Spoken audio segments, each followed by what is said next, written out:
Consumer Cellular flip phone activation is now streamlined. First, insert the SIM card. It's usually under the battery. Next, go to Consumer Cellular's website or use their app. Enter the SIM's ICCI, the long number on the card, and your account info. The phone will then connect to Verizon's network. This typically takes 5 to 15 minutes. A confirmation text or call will confirm activation. If you have an older phone and have trouble connecting, ensure your phone is unlocked and compatible, and you have an active plan. 95% of digital activations are successful on the first try as of Q3 2025. After activation, set up your voicemail by dialing *86 from your flip phone or through the Consumer Cellular app.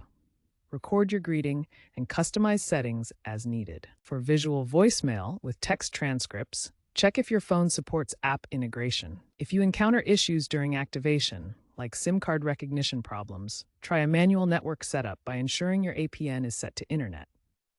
For manual setup, input Internet as the APN to enable data if the phone supports it. If issues persist, contact Consumer Cellular customer support for assistance. Remember to use strong passwords for the Consumer Cellular app to secure your account. Tech experts recommend training for the non-tech savvy.